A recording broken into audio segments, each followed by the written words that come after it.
Hello, everyone. This is Hello. a panel that is organized by FIPA. FIPA was an organization and alliance that was formed on the October 26th, 2018, with a common aim of independence of the nations under the occupation of China, that is, independence of Tibet, East Turkestan, and Southern Mongolia, and cooperation between the nations under threat and under the intimidation bully of China. So today is the first online panel discussion, a webinar that we have organized with a hope that we can look into some of the questions that is surrounding China. So China has looked at Tibet, Hong Kong, Taiwan, and South Mongolia as agents that are causing a direct challenge to the Communist Party authority and its legitimacy, and the CCP propaganda under Xi Jinping's direct control has increasingly indicated that the challenge would be crushed without any mercy or fear of consequences from the world. And at the moment, if we look around the world, we are looking at more than 6.6 million people who have confirmed who have become confirmed victims of China COVID, and we are looking at a prevalent condition of rising death tolls and casualties. We're looking at the collapsing economy and exposure of a very weak healthcare across the world. On the contrary, can we look at this condition as a positive development? Perhaps a change in international political scene at play post-COVID. So today we have various activists, writers, experts from different countries who will be joining us, and I'll be introducing each one of them on different orders. And allow me to begin from the ladies. We have Chow Hang Tong, who is an activist and a barrister from Hong Kong, who's currently serving as the Vice President of Hong Kong Alliance in support of patriotic democratic movement in China. And she is experienced with human rights issue in China and has represented protesters in Hong Kong courts, including the Umbrella Nine. Secondly, we have our very own Peng Xuan Li, who is a human rights advocate based in Taipei, Taiwan. She's currently working for International Tibet Network as the East Asia coordinator and as the campaign officer of the New School for Democracy. She's been concerned about the human rights issue in and around China, including Tibet, East Turkestan, Southern Mongolia, Hong Kong, and etc. And thirdly, we have our Vijay Krantiji. Allow me to introduce the issue couples Oh, you together. left one lady. Yes, that's what I was saying. Vijay Krantiji is an Indian veteran journalist and a photographer of Jammu and Kashmir origin. He has been observing and writing about Tibet, China, India relation for the past 48 years, and he has been a proud Tibet supporter for all these years, and we are very thankful for having him today representing India. And from East Turkestan, we have Dr. Mamtimam Ella, who is a Uyghur activist currently residing in Australia, who holds a PhD in philosophy from Catholic University of Belgium. So thank you for joining us today. So Dr. Mamtimam will be representing FIPA East Turkestan. And fifthly, sharing the same screen from Japan, we have Hidetoshi-san, Hidetoshi Ishii, who is a political activist in Japan, having worked in the political field for more than 20 years. He's participated in various fights against Chinese Communist Party, and he is today joined by his wife, Yoko Ishii, who is a Japanese journalist who's been publishing information and her perspective in English, especially on her YouTube channel, which has got a very good fan base in the US. So lovely to have both of you here today. And finally, we have Tenzin Suntula, who I believe everyone knows. Tenzin Suntula is a Tibetan writer and freedom activist. He's currently living in Dharamsala. And excuse my accent. That's roly poly He's for from every La- one of you, a he's from Tibetan Lhasa. refugee living in India. So, uh, like many Tibetan youngsters who would agree that Tenzin has been, someone that we have admired growing up as child, and it's an honor, to be honest, to have him as a comrade in challenging China. So, with this webinar, we will try to disclose some of the queries and concerns all our viewers have of how do we resist China's bully, and can we, as occupied nations of China like Tibet, Uyghurs, the Southern Mongolia, as well as those under the hegemony in the Indo-Pacific region like Hong Kong, Taiwan, India, Japan, and many more countries, can we come together and send a clear message to CCP? So these are some of the questions that we will try to tackle. And I want to thank all of you. And just to let all the viewers know that we have prepared some of the questions already for them. However, if we have more questions, we will take in from the viewers any question that is to deal with these countries vis-a-vis China. And just to let all of you know, we have currently 141 viewers with us. Yes, let's begin our Q&A. So yes, I think the first question or question that I would like to ask all of you, that is going to be a common question or a common seeking a common information from you is, I want to know, perhaps since we all know about it, but then we will have viewers who wouldn't know. I want an introduction about all of your respective countries, and I want to know its relation vis-a-vis China. Perhaps we can begin with Dr. Mamtimam. I'm doing that according to the photos that I can see on screen. I want to know the background of East Turkestan and how it has come under the Chinese occupation and the current situation and its relation vis-a-vis China. So can I please have Dr. Mamtimam join us? Thank you. Thank you so much for your very kind introduction. So I am representing the Uyghurs in East Turkestan and beyond, all around the world in exile. So I would like to give you a very brief account of who Uyghurs are and what the Uyghurs have had a relationship with China. So I don't want to go too much back into the history. So I would like to start from 1949 as a deciding moment of the political life of Uyghurs, and which is the demarcation point in our life.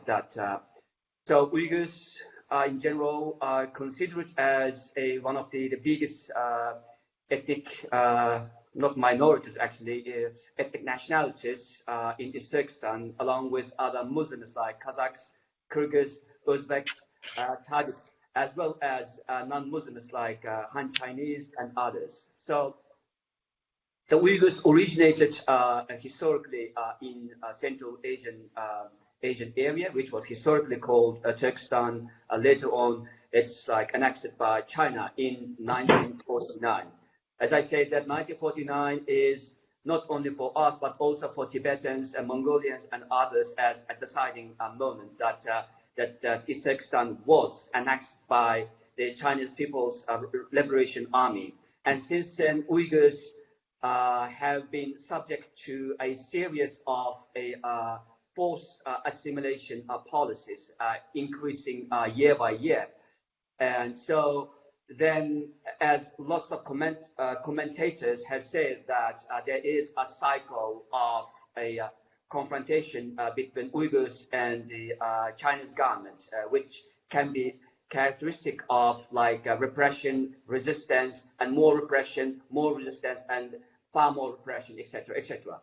And so in recent decades, in particular after the 9/11, the Chinese government seized the opportunity of the war on terror globally to crack down on Uyghurs further and deeper and more like a repressive way. And so all Uyghurs are dangerously, the Chinese government has recast the Uyghur ethnic group as a terrorist collective after 9/11. Previous to 9/11 terrorist attack, the Uyghurs, like Tibetans, were recast by China as separates. But after 9/11, Uyghurs were singled out and categorized as a terrorist collective, which was extremely broad and which was extremely dangerous label, which has been indiscriminately applied to all Uyghurs. And so even a minor and quite like legal grievances of Uyghurs have been put in this the category, and so then these grievances are repressed like disproportionate way as an act of terrorism. So then since 2001 till now, these Uyghurs have been the victims of this terrorism charges, and that's why the Chinese government has introduced a series of surveillance facilities to monitor the activities of Uyghurs, and then ultimately East Turkestan has been turned into a surveillance state, or part of the China surveillance state, equipped with the facial recognition facilities, DNA profiling, and iris scanners, and 3D identification imagery of Uyghurs, etc. And so this were introduced following Xi Jinping's 2016 appointment of Chen Quanguo as Xinjiang, or so-called Xinjiang party chief. And my Tibetan friends know Chen Quanguo quite well, that Chen Quanguo was quite notorious when he was a party secretary in Tibet, and he was quite ruthless. And this guy brought from Tibet to East Turkestan to oversee one of the biggest human rights violations, even akin to a kind of cultural genocide that which is still unfolding. So to eliminate Uyghurs as a unique people of East Turkestan, the Chinese government has set up thousands of the so-called re-education centers across East Turkestan since 2017, under the watch of Chen Quanguo at the request of Xi Jinping.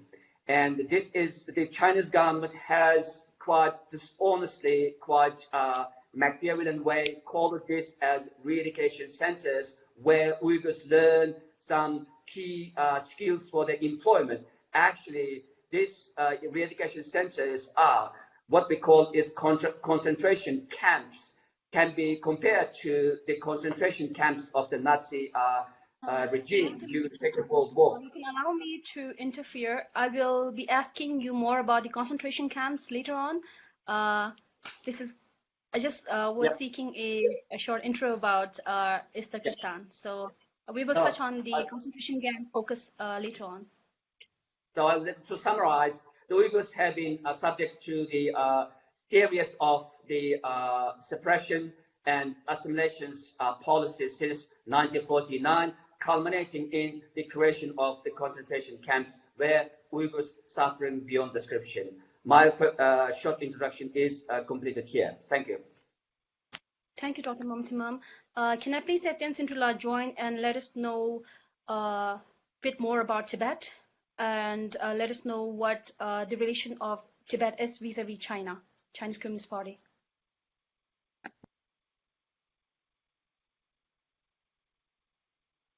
You're on mute. Okay, audible? Yeah, okay, audible, yeah. Okay, so my name is Tenzin Sunju. I'm a Tibetan writer and activist based here in Dharamshala, North India. I'm born in India, educated here, and Tibet's relationship with China is a civilizational relationship. We always had love and hate relationship with China, but at the moment we are undergoing the most difficult period where China has invaded and occupied Tibet for the past 70 years. Right in the beginning was just as the history of East Turkestan's relationship with China. It began from 1949 with the establishment of People's Republic of China, the communist country under the leadership of Mao Zedong, where China started to invade its neighboring countries like Tibet, East Turkestan, Southern Mongolia, and Manchuria. So if you actually look at this much larger picture, not just Tibet, we understand that China's relationship with its neighboring countries dramatically changed in 1949 after becoming a communist country, and which also resulted in how Taiwan emerged as a free and independent country. Now, when we look at this situation today, what Tibet had undergone since 1949 was firstly a brutal invasion of Tibet, resulting in 1/6 of Tibetan population. Out of 6 million, 1/6 of Tibetan population were killed in a span from 1949 onwards, right up to 1980s. If you actually look at this time, over 1 million Tibetans died in this Chinese invasion and ongoing occupation. China destroyed over 6,000 monasteries. These are Buddhist monasteries based in Tibet. These were destroyed, except for a few rare monasteries that are still standing. Most of them were destroyed during the Cultural Revolution.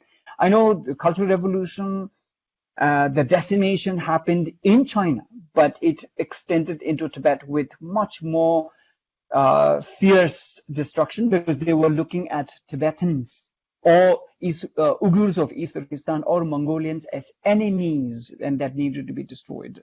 So all these occupied countries suffered that killing and destruction of religion, culture, environment, and now China is taking advantage of the natural resources which China is digging and extracting from these occupied countries and making cheap made in China products and selling it to countries around the world. So what is happening in Tibet and these occupied countries is not only cultural genocide, killing people and destroying religion and culture. Today, these countries are colonized by China to get cheap and free natural resources with which they are making cheap made in China products and selling it to countries around the world. So the real situation in Tibet today, that it is not only invaded and occupied, colonized, but by sharing the benefits of the natural resources to countries around the world, Tibet had become colony or country under multiple layers of occupation and colonization. In the recent time, younger generation Tibetans who are now born after 1959, after 1988 in the resurgent protests, or after 2008, the younger generation Tibetans are deprived of traditional Tibetan value education and Tibetan language education. Tibetan language has been language education in schools have been replaced by Chinese. So these are dangers where the entire identity of Tibetan people and culture may come to an end, except for Tibetan people's unflinching faith in their religion and culture and resisting. And this is the most inspiring thing about the Tibetan freedom movement. However brutally Tibetans have been occupied and brutally treated by the Chinese, the Tibetan people never gave up.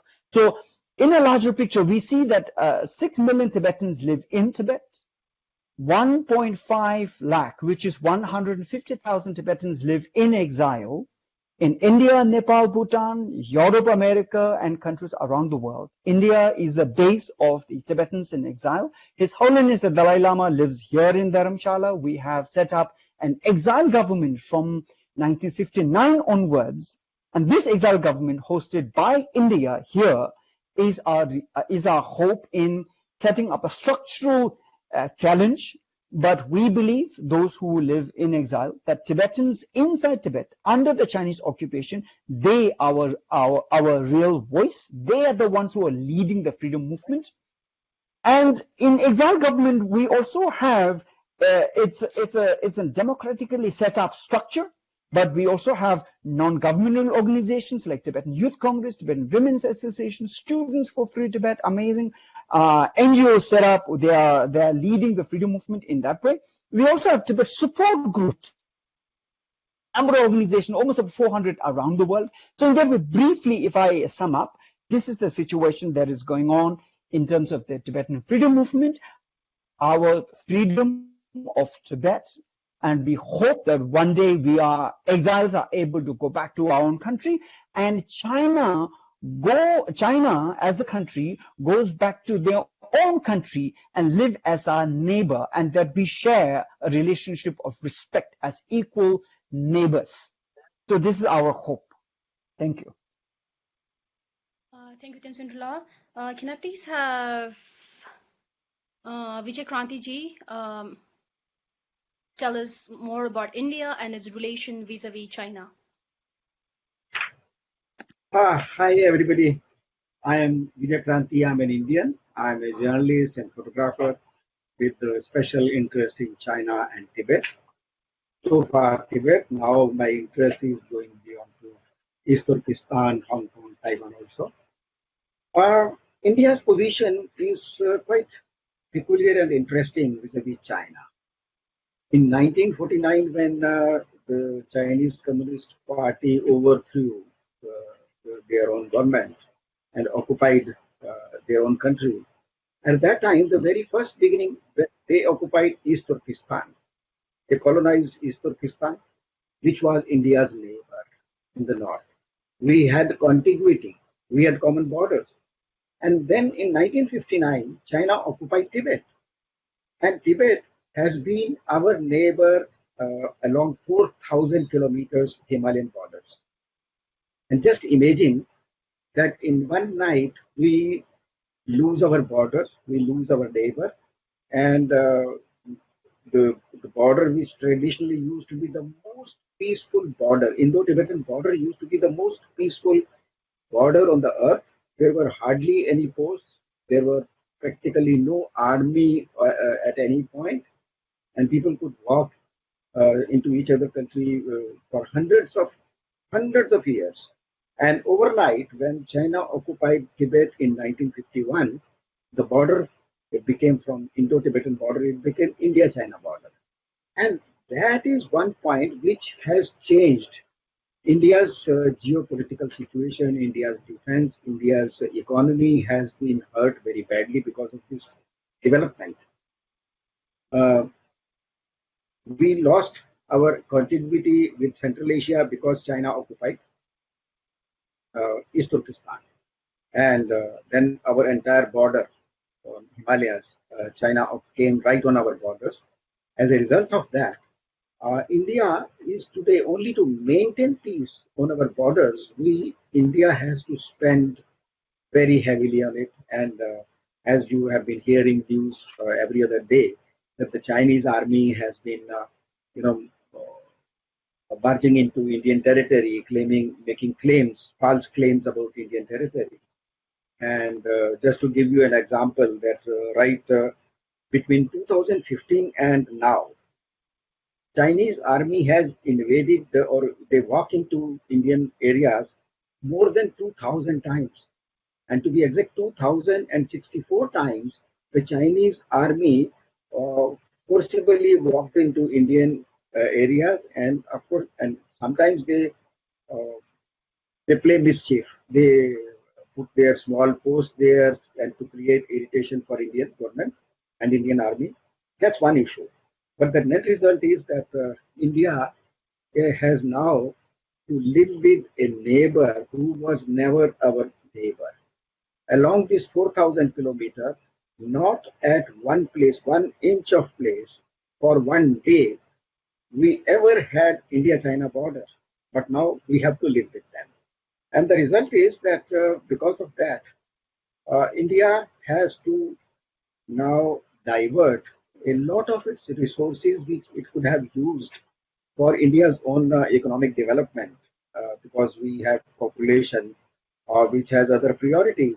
But unfortunately, because of occupation of Tibet and East Turkestan, China is our neighbor, so we have to attend to that border and spend tremendously. What we are right now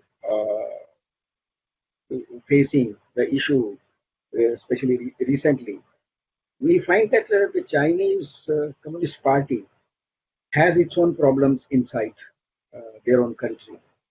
People are not happy with them, and they have created so many problems with so many neighbors. Now they have started even with their own what they call with Hong Kong they have problem. They want to crush democracy there. With Taiwan they have now. With India they have now in South China Sea they are creating problem for so many countries, right from Japan to Vietnam, Cambodia, Australia, etc.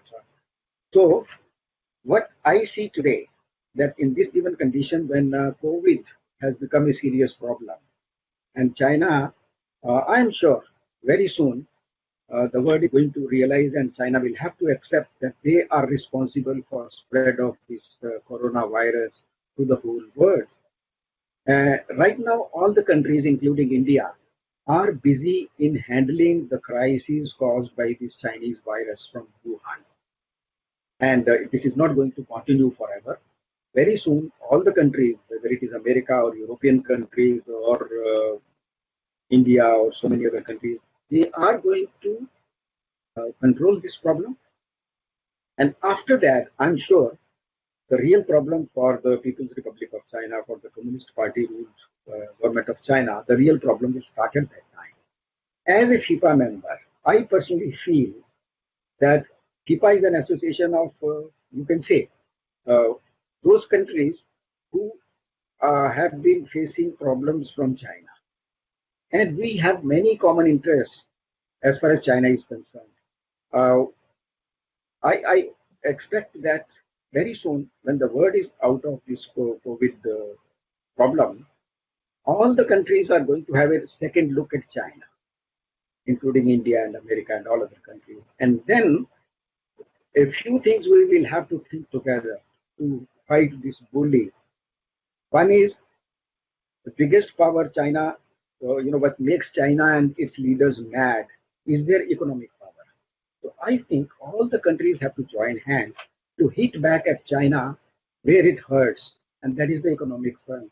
I personally feel that if most countries join hands and decide that they will restrict their trade with China or even stop it for, say, for 2 years moratorium, you will see millions and millions of Chinese workers will come in the street, and then Communist Party of China will not be in a position to handle that crisis, and a mad government of Xi Jinping and Communist Party of China, who have scared the whole world, they will be on the knees. And I feel that is a situation when the Chinese people will get back their democracy, and countries like East Turkestan, Tibet, South Mongolia, they will get their freedom, and Hong Kong and Taiwan, etc., they will feel relief. They can live independently, peacefully after this. So this is a very Indian perspective of current situation vis-a-vis China. Thank you. Thank you, Vijay ji. Can I please have Hang Tung share some light for the viewers on Hong Kong and its relation with China, Chinese Communist Party? Right. As for Hong Kong, I think Hong Kong is actually quite different from the situation, say, in Tibet or in East Turkestan. We are not a people that have very different cultural or historical or ethnic roots from Chinese. Well, we are Chinese, And the difference is more on the side of political system and values in terms of freedom and human rights, that sort of modern values. Is, well, you go back to history, we have been a Chinese fishing village for a very, very long time. And it was nothing, it was nowhere important for ages. And then it was because of the coming of the British in the 1800s that things start to change. After a lot of wars, Hong Kong was ceded to the British Empire at then. And then we then came under British rule for over 100 years, 150 years. And that was like the point of divergence, of the difference that started to develop between Hong Kong and China. But even then, the people that lived in Hong Kong were Chinese people. And at that time, people were saying, well, we were living under the imperialist power of the British Empire. And those who want to resist think of ourselves as being colonized by these Europeans, and these are the evil force, and we should fight together with the Chinese. That was the sentiment then.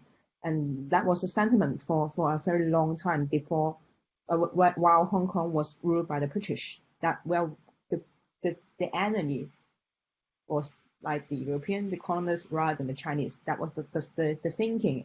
And people then in Hong Kong tend to have this feeling of affinity with people inside China. They will think that, wow, these are my people, and we want to support them and to help them as well. Because for a very long time, China had been a very poor country when Hong Kong was prospering after the Second World War. And also because of the Second World War as well, it's also a critical moment. Well, Hong Kong had been a very small place before. As I say, it's a fishing village. There's not that many people living here. But since the World War and the Second World War in particular, after there was, and also after the Communist Party occupation of China, there was a lot of refugees coming from China to Hong Kong by all means. They swim across the sea, that they by road, by whatever means they can. And actually, the composition of the people now living in Hong Kong, a very, very substantial part of them are refugees coming from China. So in that sense, we have very deep connection of family roots with people inside China. So that was why people in Hong Kong always have this very strong interest in what's happening inside China, out of the sense of families and it seems culture and history roots.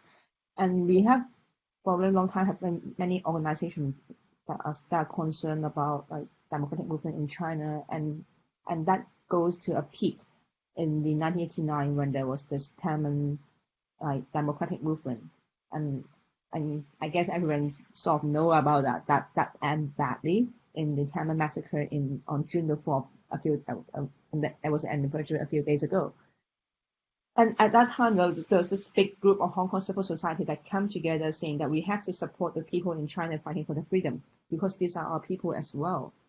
So at that time, there was very little sentiment of saying that, well, Hong Kong is separate and we should not care about China.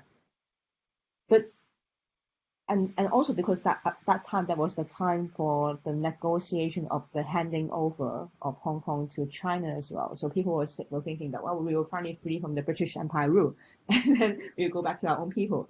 But that was one way of thinking about it. But another way that was hidden under all this this emotion of going back to our people was the difference in terms of the political system, different in terms of adherence to international norms and human rights and that sort of thing. So then Hong Kong was handed back to China in 1997, and then the difference, not in terms of ethnicity or culture or that sort of thing, but the difference in terms of how we view how a government should be run, how do we view democracy and human rights, that sort of difference start to becoming a very deep dividing line in Hong Kong. And people are getting more and more dissatisfied with how Chinese government is managing affairs in Hong Kong, right? But we of course we have no democracy here. And human rights are getting very much eroded. And China are also trying to impose their own propaganda in Hong Kong, and as to how we should think about how we should what's meant by loving your country, what's meant by being true to your own country, and what's your country. I mean, all this create a lot of division in the Hong Kong people as well, and that's why there was this this growing sentiment of thinking that, well, Hong Kong should be separate from China because of this difference in how we view a government should be run, how we view a country should be run.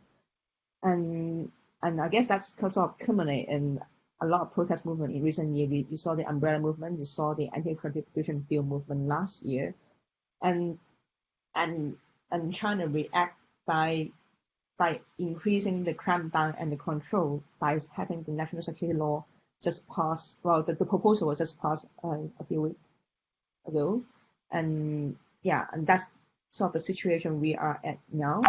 I guess we can discuss more in detail about what's happening later, but that's the brief introduction. Yeah. Thank you, Hang Tong. Can I please have Peng Shuan join us?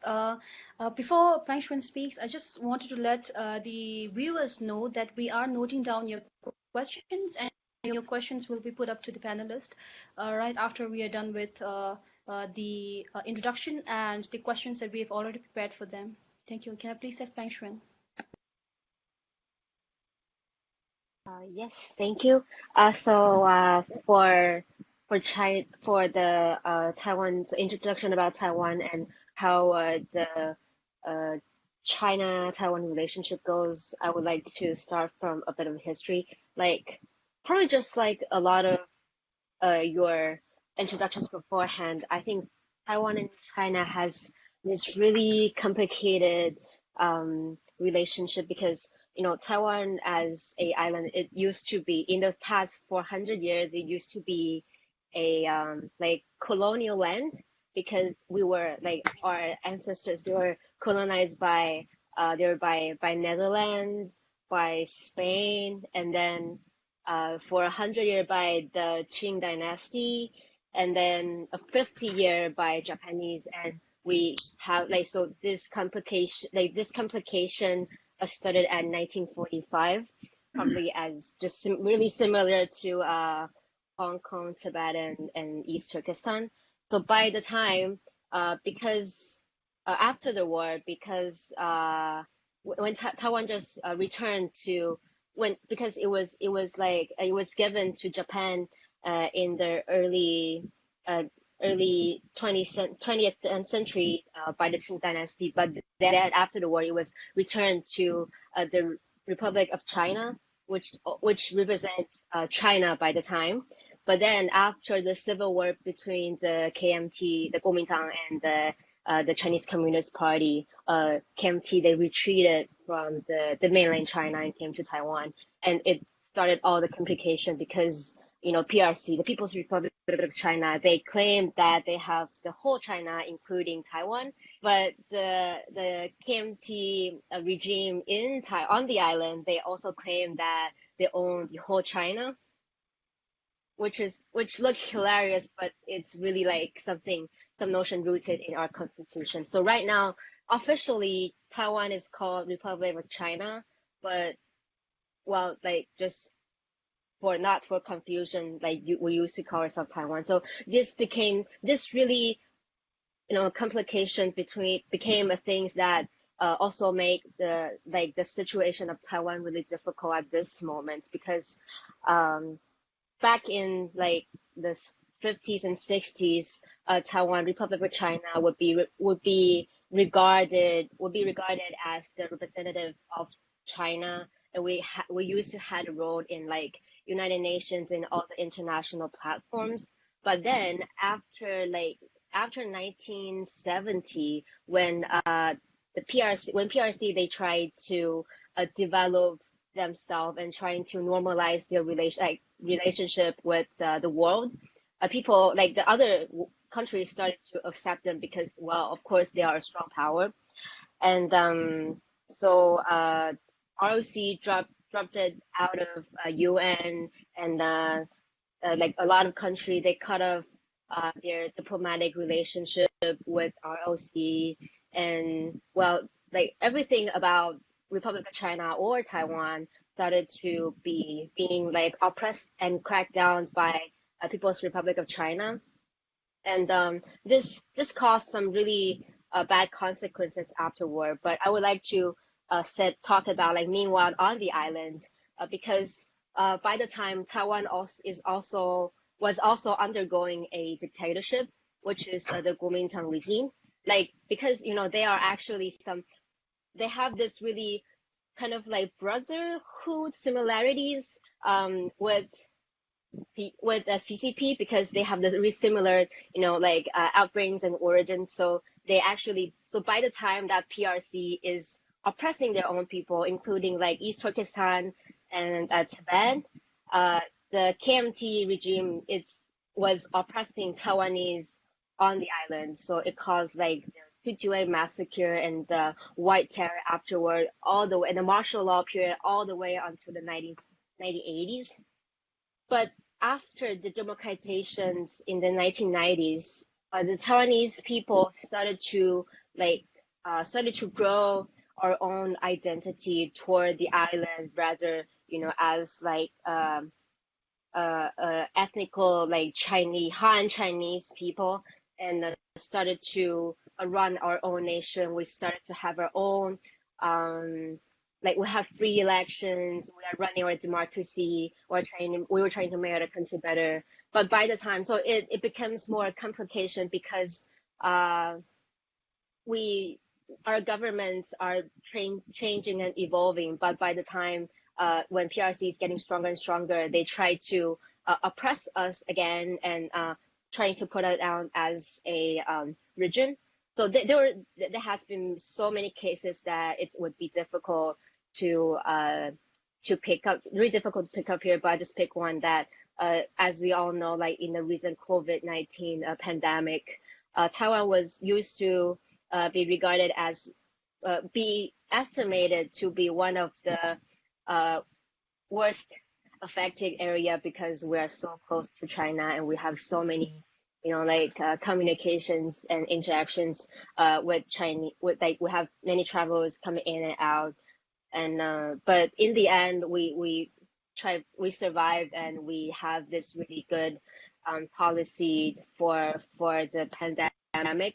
But still, like Taiwan on the international platform, we failed to join any of the like healthcare or like the global health related platform. We failed to share our own experience, or we even failed to help others, just because a lot of other countries, they will get pressures from China saying that if they get involved with anything about Taiwan, they'll have really bad consequences. And also in Taiwan, as many of you guys might know, that we just undergone our previous presidential elections. We elected a pro-Taiwan president, which is a matter of luck. But still in Taiwan, there's a lot of political parties and politicians. They act as a pro-China, pro-unification agencies, and they are still like trying to undermine the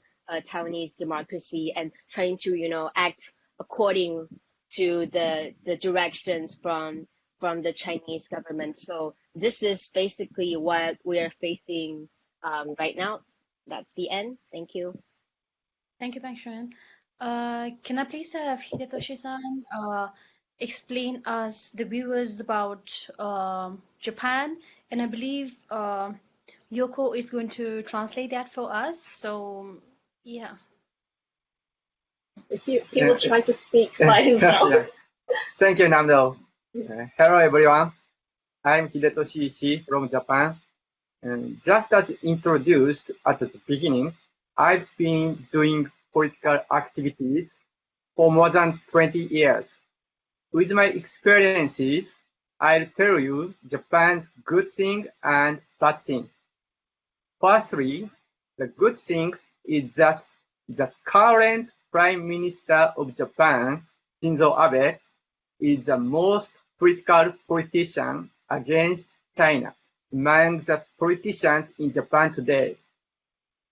He is a politician who understands Chinese issues more accurately than any other politician here.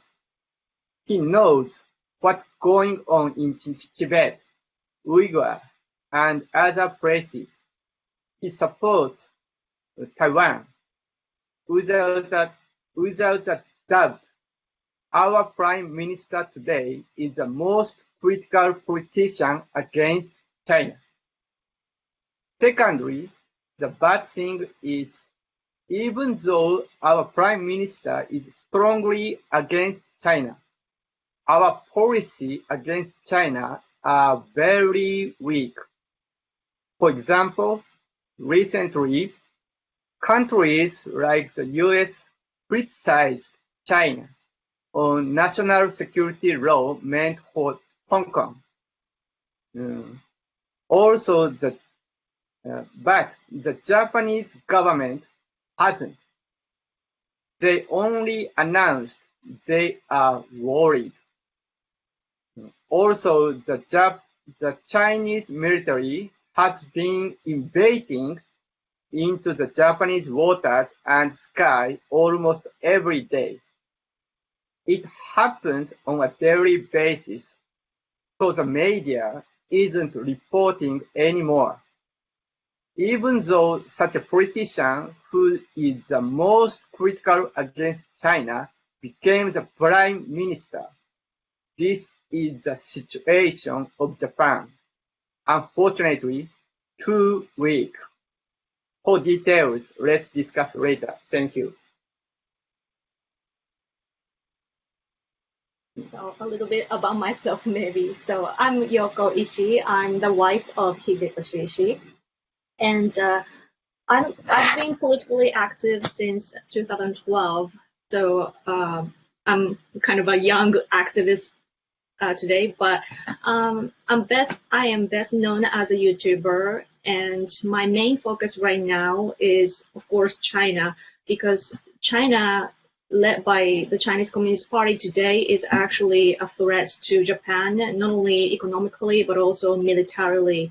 And just as my husband mentioned, they've been aggressively invading into our territories, and they are buying up our lands and waters, and their influence has been gaining more and more power in Japan, and so the situation is very severe. So currently, I'm pouring my energy into working with courageous freedom fighters like the speakers here today, and also countries like the U.S. And that's all. Thank you.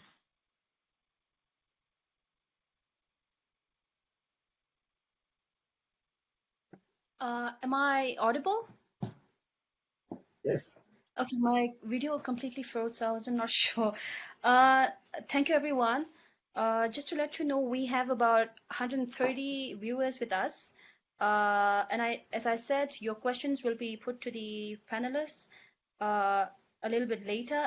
But then I wanted to go back to Dr. Mamtimam, because he was letting us know about the concentration camp within Uyghur. So I wanted to ask you, what are the reasons behind putting millions of Uyghur in concentration camp? I wanted to know, what is the ultimate goal of the Uyghur politically? It's like our gathering here is politically symbolic, and it tells us lots of things about China. So I would say it's like a progressive threat of China. So first of all, to put the Tibetans and Uyghurs under control, and later on expand its threat to neighboring countries like Hong Kong and Taiwan. After this threat, from China's perspective, this threat is eliminated, then further on they will pose threat to the neighboring countries like India, Japan, Malaysia, Indonesia, even Australia. So this is how people feel it. Now, let me go back to the first one, that the domestic suppression of the unique culture, unique identity. China has had a China's dream, we all know that, which was deceptively categorized by peaceful rise of China. But what we have seen is quite menacing rise of China, not peaceful.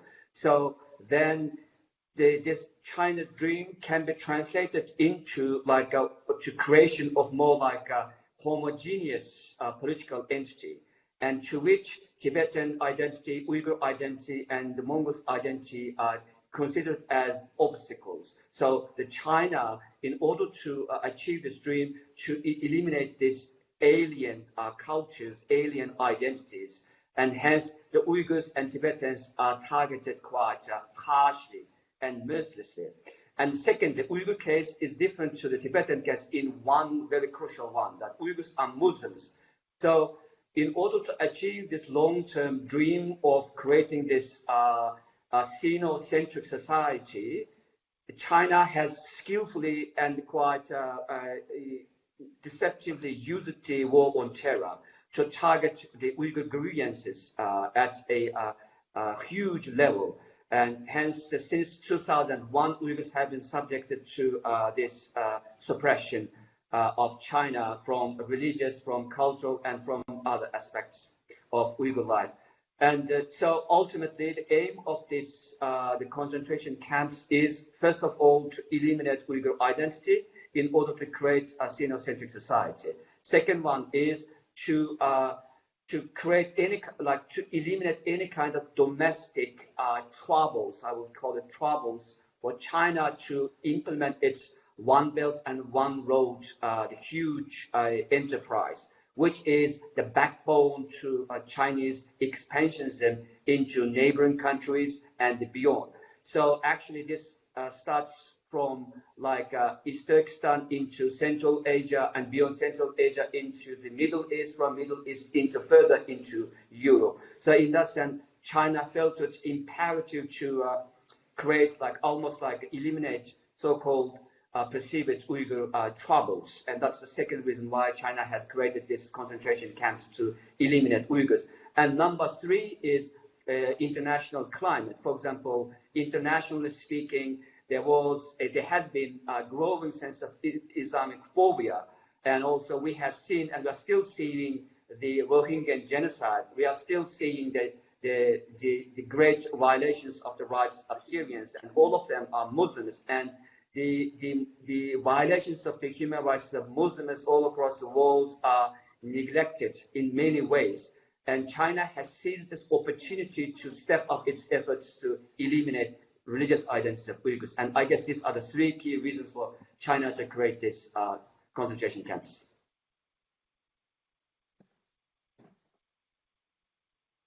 Yeah, I also asked you, what is the political vision? What, long-term vision of the Uyghur movement?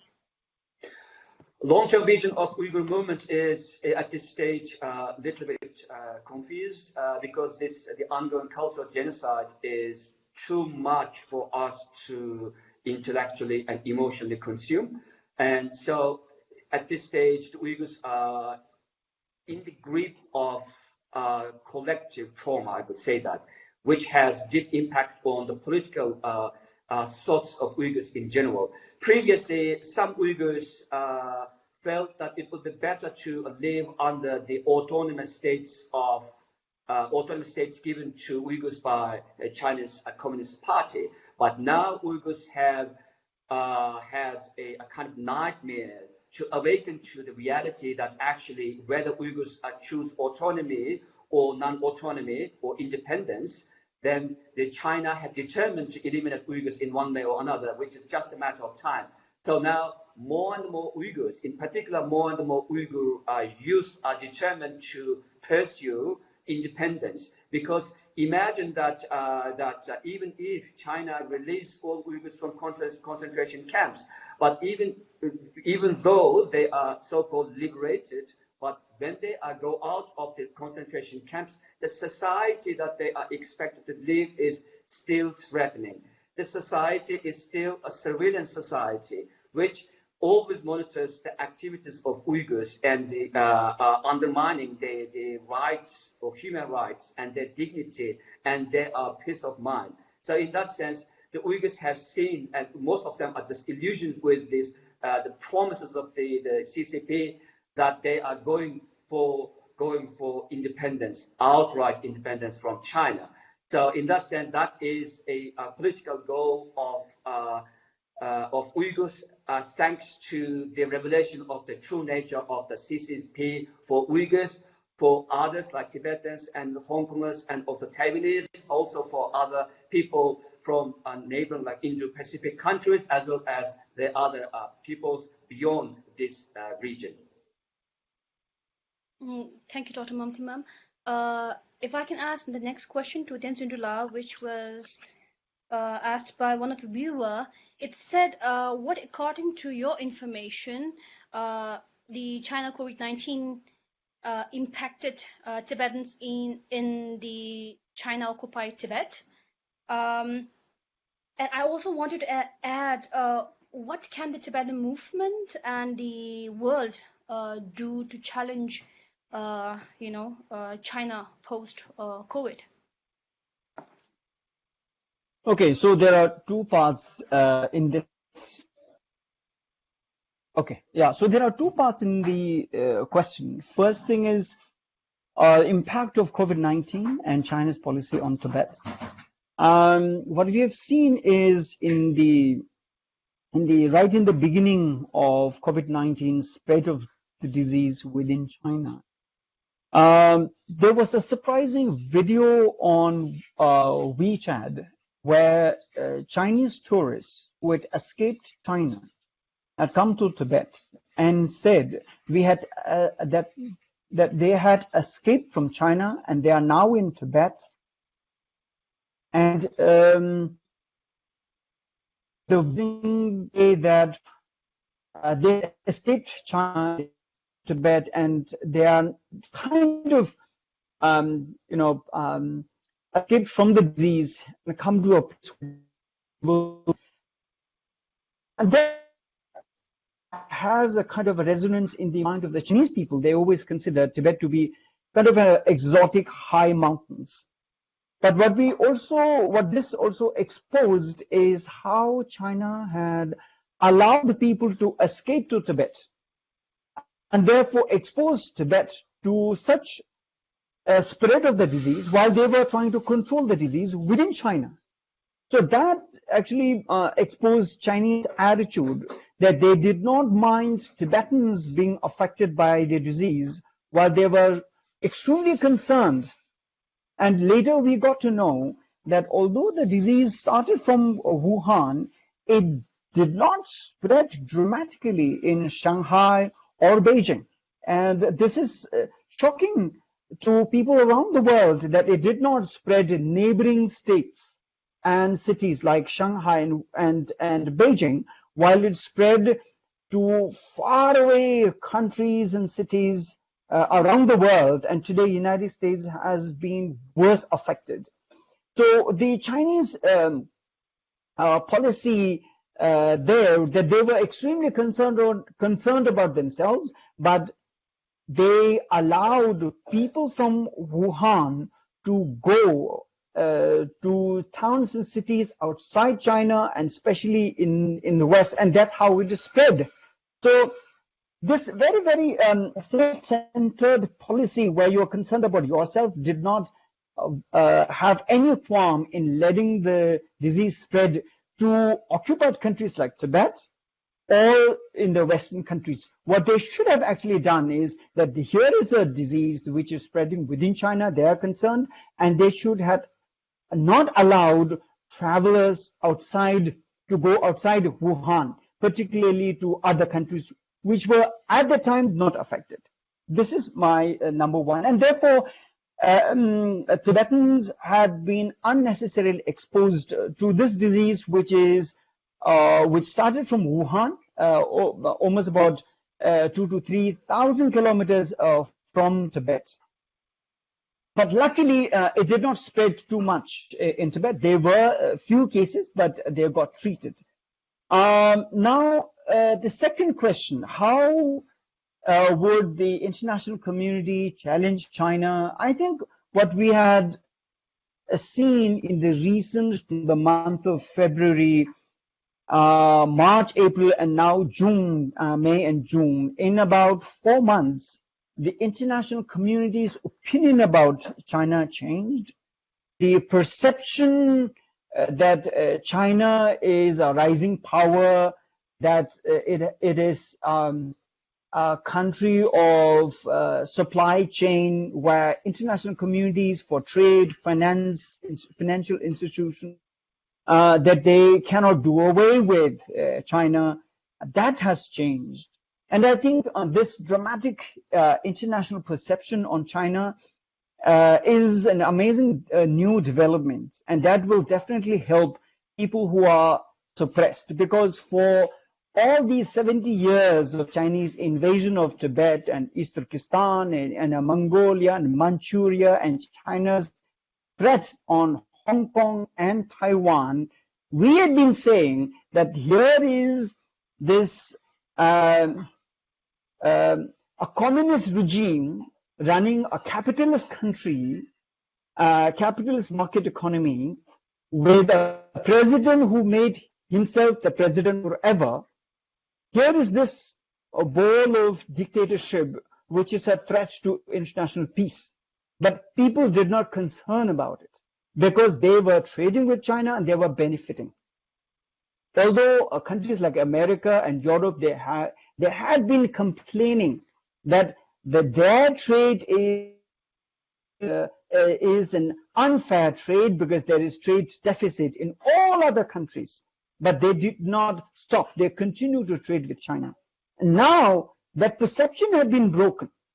So the corporate companies who had been lobbying their governments to maintain their trade relationship with China cannot do this anymore because that perception had been broken. That China is not the country that they should continue to trade with or have that kind of a relationship. So now is the time. I'm hearing a noise. Where is this noise coming from? The COVID-19 and is already in the process. For the first time at World Health Association meeting, over 110 countries challenged China and passed the resolution. There should be and there will be a probe into COVID-19, and China had to accede to this. And it had never happened in the recent history that such a big number they challenged China in this way, and China had to accept this resolution. So, and also a number of countries are already either thinking or are in the process of migrating their industries from China to other countries. So it may go to Vietnam, Bangladesh, many of the South Asian countries, including India. So whole entire trading map, the financial map is going to be different after COVID-19, and the process of change is already happening.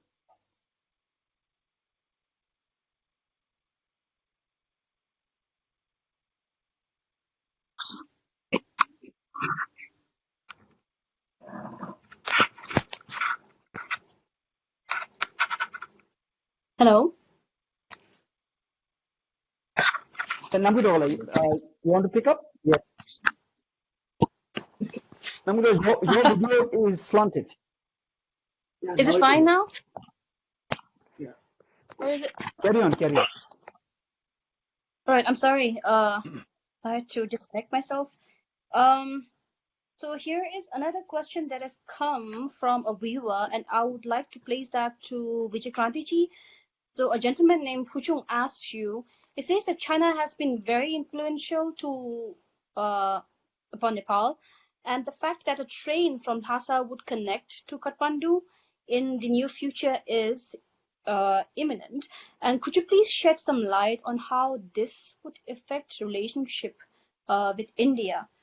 And this is something perhaps if you can also share a light on the importance of the Belt and Road Initiative, if that can cause a threat to the struggle.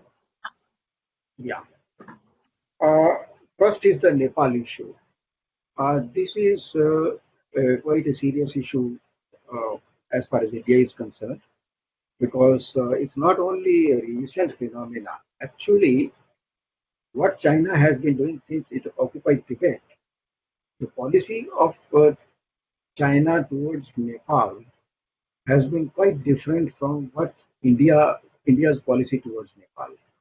India and Nepal have, everybody knows, we have very common culture, and our relations have been centuries old. India has been, despite all its financial limitations in the very early years, still India has been playing a elder brotherly role for Nepal and has been providing whatever best financial help, technology help, or other support to Nepal.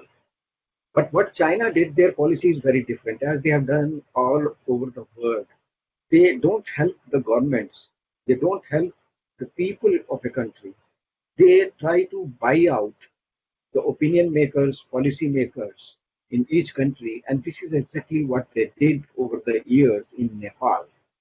It's very unfortunate when you go there, the newspapers, the media community, even the military officers of Nepal, police officers of Nepal, and leave aside the politicians.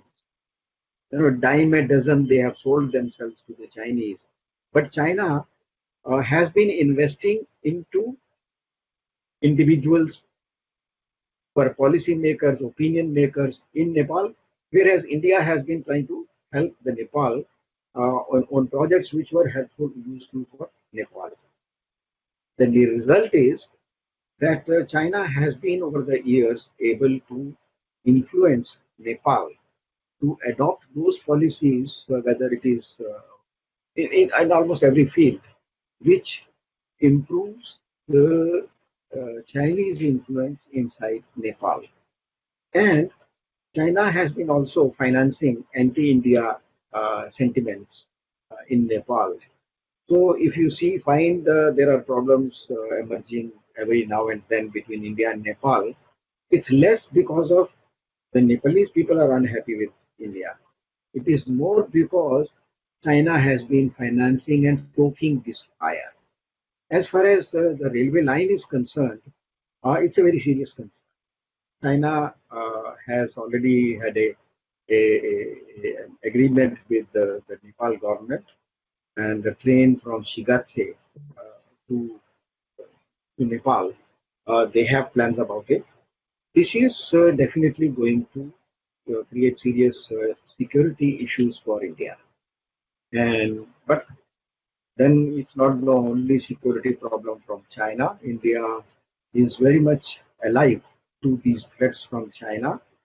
And as far as the other issue of the Belt and Road, this is a very serious issue. And what China has done, uh, China has created, otherwise, if you see geographically, China has had no links with the South Asia before it occupied Tibet and East Pakistan. But after they did it, still they had no links with. I hope this dog is it disturbing? Just a moment, just a moment. Yeah, your dog is too loud. Uh, I'm not sure if Vijay is going to take longer than I assume. Okay, he's back. Oh, I'm sorry, because I have a dog who is very friendly and he normally loves staying in my room, and I forgot to bring him in the room. So now we're coming back.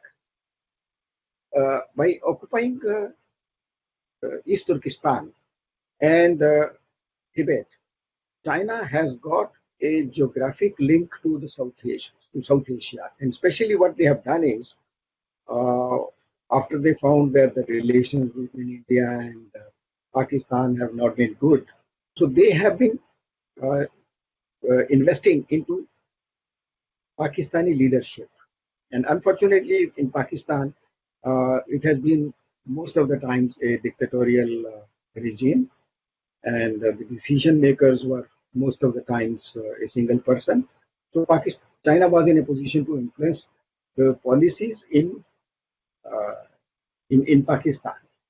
And recently, when they convinced Pakistan to create that road link from Kashgar, from East Turkestan, right up to the Arabian Sea. So this development of this, what they call it CPAC, China-Pakistan Economic uh, Cooperation Project, this has created a very serious problem for not only for India but for practically the whole world. This CPAC uh, has this road link has given China approach right up to the Arabian Sea. In Gwadar, they have financed and created a naval base for China, for Pakistan, and which has not only created the security problems for India, it has created uh, what you call the security problem for the rest of the world, because this Gwadar port is very close to that area in the Gulf from where the entire oil movement from Gulf to the entire Southeast Asia to South Asia to Southeast Asia, even towards the Pacific region. It happens. So this is a problem. This Belt and Road issue has created a problem, which is now, earlier it looked only to be an Indian problem, and now it has become an international problem because China has got access to this area. But there is one very interesting technical point. This road passes through those areas of Jammu and Kashmir which originally belonged to India. And that area has been illegally occupied by Pakistan. So it's very unfair on the part of China that they have built a road in an area which otherwise belonged to India. So I'm sure that in future, if there is ever any big problem between India and China, or India and Pakistan, or within the triangle of India, Pakistan, China, China is going to be in a very vulnerable situation, because if the things come to a knot, Indian security forces are in a position to break this link of this CPEC road system. And if Indian Air Force or Army, if they destroy it, China's entire project of road, this Belt and Road, is going to become a flop. So let us hope that China is not going to create so much problem for India and for the rest of the world that they have, India and other countries have to take a decision like that, which will practically destroy the Chinese dream of this uh, one road, one belt. Thank you, Vijayanti.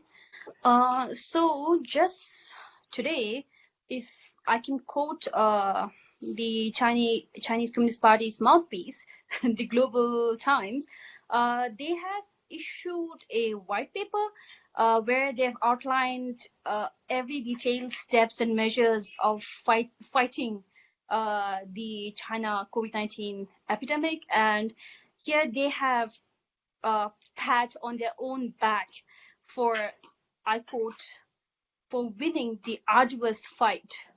So I wanted to uh, on the opposition, we have seen how the world have applauded Taiwan for its role on this China COVID pandemic. So I just wanted to ask Pang Shuan,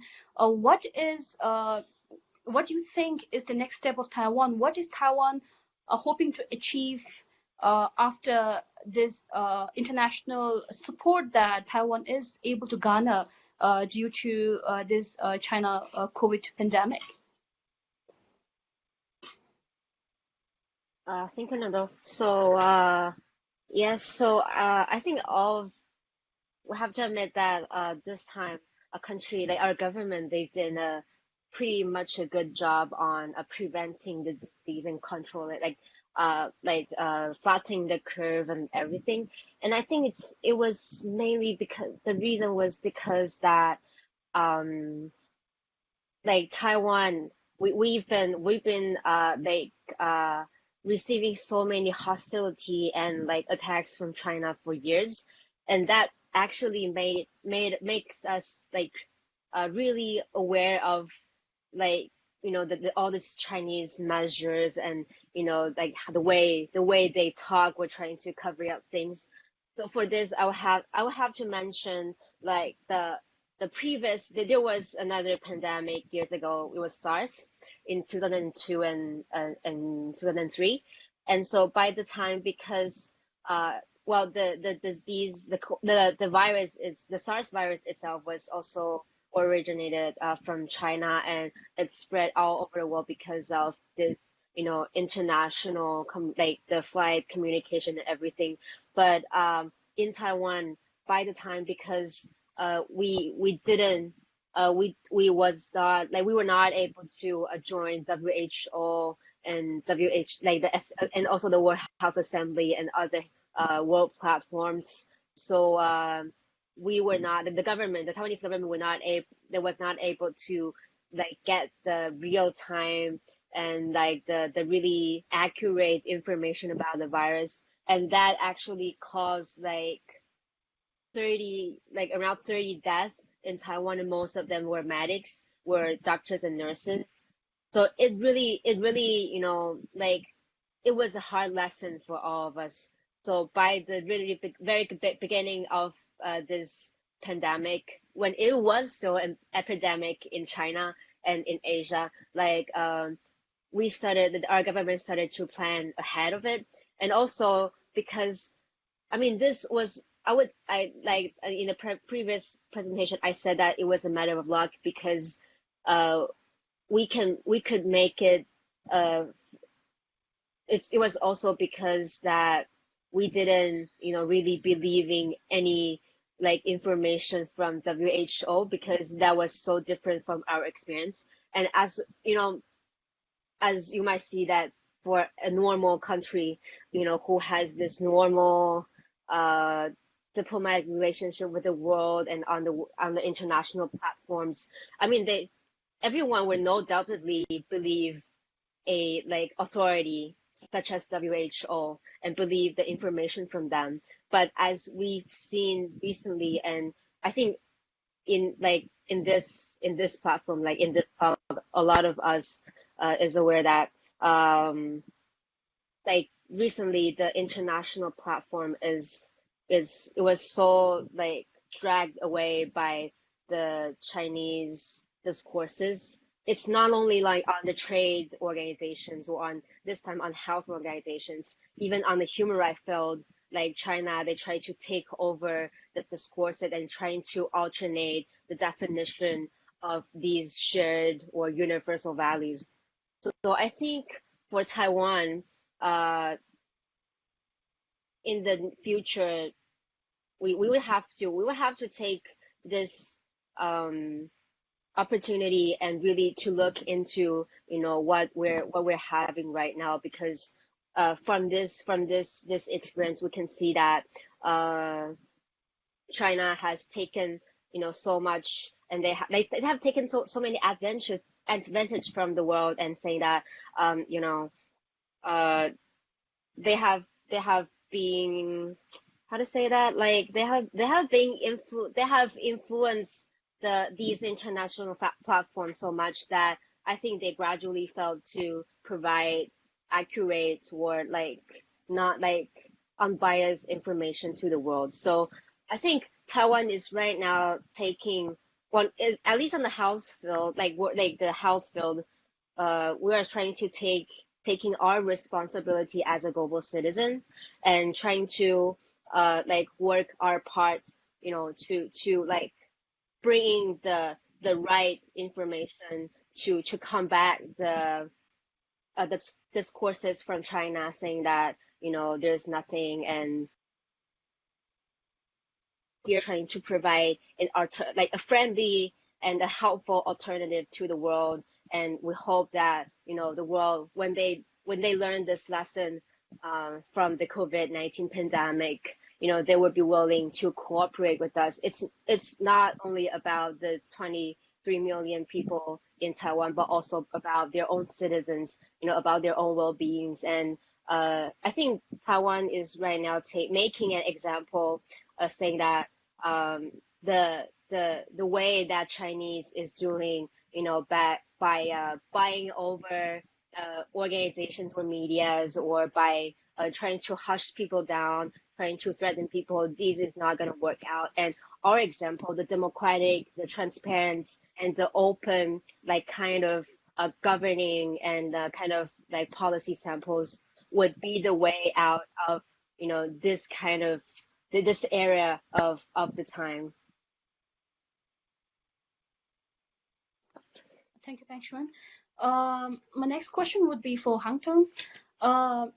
The international media and the world leaders or the people have been focusing a lot on Hong Kong in these few years, and recently so because of the security law that could be detrimental to future of Hong Kong, particularly how it could be a threat for the expression of political dissent or freedom of speech, and more importantly for how it could become a threat to the freedom of press that Hong Kong is able to enjoy at the moment. So what do you think would be the impact of the security law that China is trying to enforce upon Hong Kong?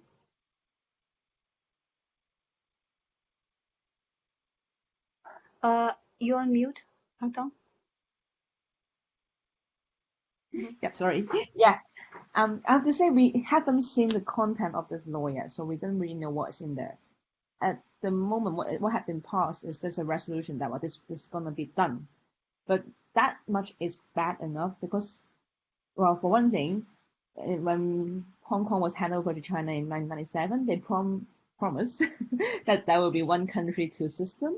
So supposedly we will have our own legislature, we will have our own law, made by our own elected representative. And by imposing this national security law directly from Beijing, they are just overriding this whole system. It's basically a tearing off a part of the Sino-British Declaration and the Basic Law, saying that, well, we think it's important enough for us, we will legislate for you, whoever you elected, whatever your legislature here say. So that's the implication of it, apart from the content of what it's going to be. So it's a breaking down of the whole system in Hong Kong that make it still different from China. And that's one part of it. The other part of it that's very threatening is that in that resolution of the NPC, the National People's Congress, they said that they will have the National Security Agency set up shops directly in Hong Kong.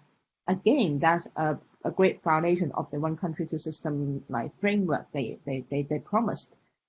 Supposedly, we have our own law enforcement system, our own government, our own civil servants, and now they will have their own agents from Beijing in Hong Kong. Don't know what they are going to do. Don't know what power they will be given, but they will be here, again, as if they will be above all the law of Hong Kong. So this is a big it's like taking a whole wrecking ball to just break apart the whole system in Hong Kong, the whole rule of law and the whole government system in Hong Kong. So they are saying that we are the ruler. We have the ultimate say of how you're going to run your country, your city. So that's the implication of it, from a systemic point of view, and also about the content. I mean, national security law is not new in China. We have all seen how it's been implemented inside China. We very much suspect that very similar interpretation and terms will be imposed in Hong Kong, even though we haven't seen it yet. And one of the most scary part of it is all this subversion charges and what do you call it? Inciting separatism, that sort of thing. So if you, let's say, Hong Kong independence, that would be separatism, similar to Tibet or to East Pakistan. That has always been one of the worst crime in China criminal code. Like Ilham Tohti, everyone know about him. He got life sentence for very similar charges. And even for Han Chinese themselves, for people like Liu Xiaobo, they just advocate for democratic change. Again, that's subversion of the country, and he got 11 years in jail. And even after he died, his ashes gonna be thrown into the sea, just eradicate forever. So if they want to have this very similar like definition of what's count as threatening to the national security, what count as subversion, and what count as separatism, and to write it into the law of Hong Kong. And of course, all we are doing here, like what our organization is doing, that we advocate for democratic changes. A lot of the political parties in Hong Kong who are for democracy and human rights, all they are doing will be kind of subversive of the Chinese government and may be liable to very heavy penalty under this law. So even though the law is not actually here, that climate of fear is very real now in Hong Kong, and we see a lot of people discussing whether we should emigrate, we should ask the UK to give us like citizen status and all that. People are thinking things like that. So yeah, that's what's happening here now, and we still have to see what is going to be written into that law. But I think that it's a very much a turning point as to a real show that China is not honoring its promise of one country system, and other places who would want to believe that would have to be very careful. And I mean, Hong Kong is not the first place where they have this false promise. I would say Tibet is the first place where they have this promise, and it's broken long ago. And now it's Hong Kong's turn. Yeah. Thank you, Hang Tong. So the next question from the viewer is for FIBA Japan, for Hidetoshi-san and Yoko. So it's in line with what Hong Tong's word on the security law. The question says, Japan opted out of joining the United States to issue a statement to condemn China regarding the security law on Hong Kong.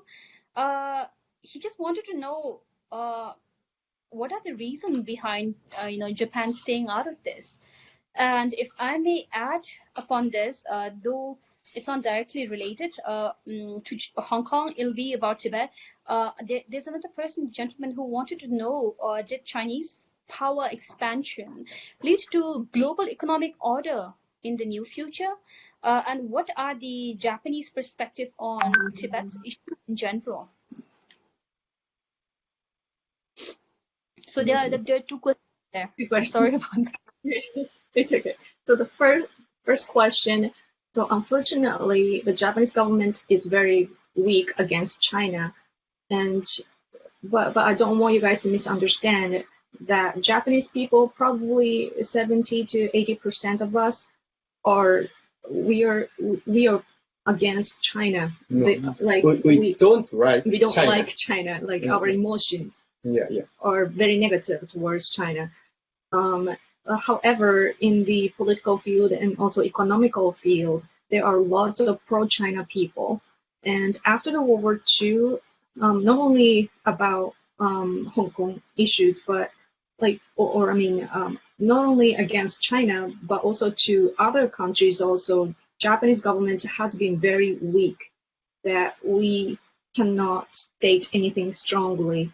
And so, for example, North Korea actually abducted about 1,000 Japanese citizens, like innocent citizens, and they have kept our people inside of North Korea for more than 40 years now. And the abduction itself is something that North Korea actually admitted. So there is that abduction problem, and also objectively, it's been proven also. So what it means is that Japanese government knows that our people are abducted by North Korea, but they haven't done anything. And another thing is, and about the abduction problem. This is the newspaper from yesterday, and this old gentleman. He actually passed away, but this is the father of the symbolic girl who was abducted at the age of 13, and it's his wife, and he passed away yesterday. So the entire Japan is in like deep sadness right now, but still the Japanese government only says that they are sad and they don't do anything about it. And another example is that Chinese vessels and also aircraft have been invading into our territory almost every day. And even though there are problems like that, like the invasions of China, our government only reacts in such a weak way, and they don't. And so, of course, they don't even say words, so they do not act militarily either. And we feel very sorry for Hong Kongers, but the situation that the Japan is in is that our government cannot even protect our own citizens or own territories, and it's actually not about our ability, but about our will. And the problem of Japan has been that the government doesn't have any will for these things, and it's due to the post-war constitution, which binds Japan's self-defense force, meaning that like military power, and also the education that is very self-torturing. And we Japanese people want to change that, but that's the situation that we are in. And as for Tibet, what we think about Tibet, チベット大好きで、 we love Tibet. 特にトライダの方が大好 And き。yeah, people very much respect His Holiness of Dalai Lama. うん And うん yeah, で、ウイグルのコンセントレーションキャンプで、イベントを持ってる。うん and we are very aware of the concentration camps in Uyghur as well. で、香港のこともね、みんな、新聞 And にも一緒に。 and Hong Kong's situation is something that we're very aware of also, and we see all the news on the newspaper and TV and so on. だけど、ジャパニーズガバメントは絶対戦わない。 But the Japanese government never deals with that. Hope that answers the questions. All right, thank you, Hidetoshi-san and Yoko Ishii. So my next question, I'll go back to Dr. Mamti ma'am. We have seen how within these few years, the Uyghur movement has almost resurrected. The world has started to speak about the problem that Uyghur world is in, and we know that because of the China COVID pandemic, the politics around is changing a lot. So I just wanted to ask, how does the Uyghur community around the world, around the free world, or in East Turkestan as well, intend to channelize the movement after the after the COVID pandemic? Actually, there is a very interesting, very urgent similarity between the Chinese management of the Chinese government's management of the concentration camps and also of the COVID-19, and both of them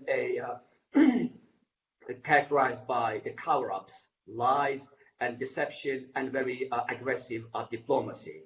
So when the concentration camp issue known to the world, it was a shock, and China tried to cover up and tried to change the nature of that camps, painting it with a more like benign the thing. And it was like the Chinese CCP is great at like this is like a political irony, a sarcasm that the killer has been tried to portray itself as a savior, and that is the cover-ups lies. And when it comes to the COVID-19, same thing happened, that The first cover-ups, when the world put pressure on China, then the story was distorted, and when the world is more angry, demanding more explanations from China, and China tried to use like a victim mentality. So this is how the CCP has been using to legitimate its crimes against humanity, as well as now its damage to whole humanity through COVID-19.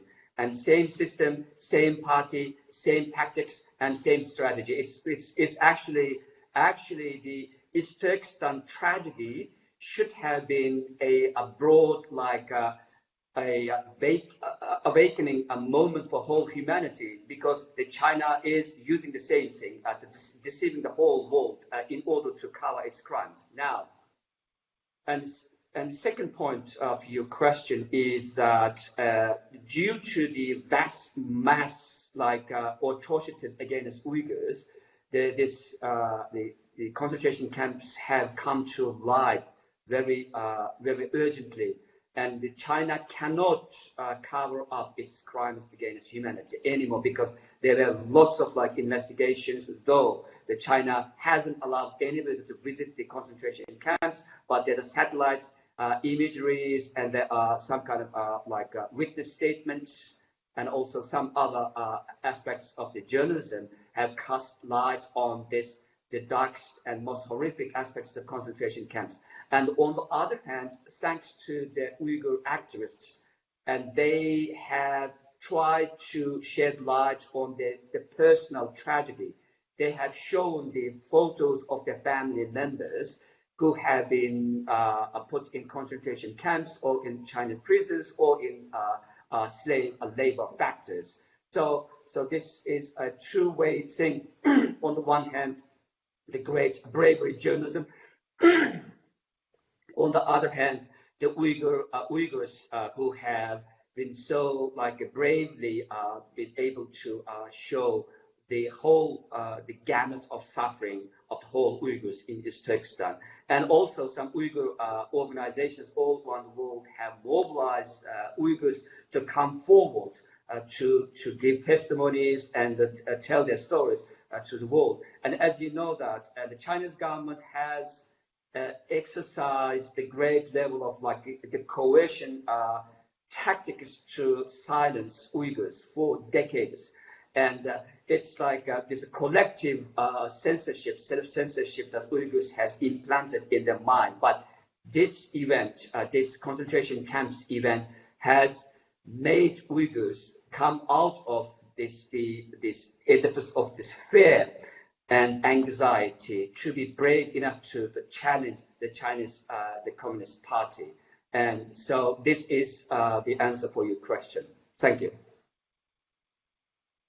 Thank you, Dr. Momtamim. I cannot see Tsundu, but I suppose you can hear me. Yes, I'm here. Yes. All right. So, Yeah, to hear me? I'm here. Yeah. yes, we can hear you. So we are looking at lots of political changes globally, where we have seen a congressman in US come up with bills which gives power to the president to recognize Tibet as an independent nation. We're looking at a group of senior lawmakers, around 8 democracies, which includes US, where they have launched a new cross-parliamentary alliance that would help counter the growing influence of China. So we are looking at different governments taking actions to counter China at the moment. What do you think can we as people, we as civil community around the world can do, not just Tibetans, but all of us facing a threat of China? What do you think we can do? Well, I think after COVID-19, people around the world have realized that the real problem is not China, the country as such. It is the government that has been ruling over China and Chinese people. and also over the occupied countries, and also threatening Hong Kong and Taiwan, and is breaching peace and tranquility in, and is responsible for the spread of the pandemic and unprecedented destruction and suffering around the world. And this is because here is this Xi Jinping government, right? In the name of communism is a capitalist country, nixes and may concentrate on maintaining his own selfish power. He wants to become the second Mao Zedong, and that is his ambition. But he would say this in the form of China and Chinese empire. But in reality, it is the Chinese people who are suffering under China. So what we realize after COVID-19, whether it's the individuals, people like us, or who are in politics, or who are in business, or people who may be in Europe and America and or in South Asia, Oceania, Australia, we all understand that there is a problem here, and that is affecting all of us. So whether it's at the business level, international political level, or people who are affected by China's occupation and threats, people within China who have no freedom, who have no democracy, who have no freedom of speech.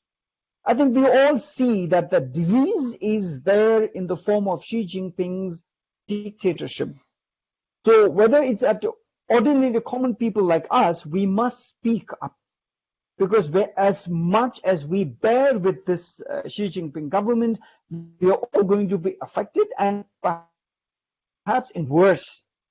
Many countries in Africa and South America who are so very far from China, we now understand that many of the mining companies are bought by China, and they are buying, and China has created these kind of infrastructural structural giants with which they know that these countries are never going to be able to pay back. But they know that they will lose these infrastructures also in the form of dams, highways, railway projects, stadiums, harbors, ports.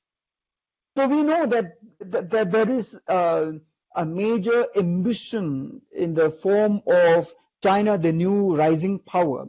So we all must see that we must counter this, because this came in the form of COVID-19. But there is a problem there. And that is also not just because China is doing it, but many countries, many corporate companies, they were benefiting from Xi Jinping's government. And the countries suffered trade deficits. These countries, supported by importers in these countries, continue to benefit from cheap made-in-China products, which were mainly sourced from getting natural resources for free from occupied countries like Tibet and East Turkestan and Mongolia, southern Mongolia and Manchuria, and also by suppressing the aspiration for freedom and democracy within China, which is a country of 1.4 billion, and also constantly threatening Hong Kong and Taiwan. So look what we are having to pay, and who is benefiting. Corporate companies are benefiting, few individuals, people around the world, they are benefiting, and they are the ones who are running the government. So therefore, briefly speaking, whether it's the government level or politician or trade level or business people or individuals like us, we must speak for China, because we cannot, we cannot be blind to the suffering in China.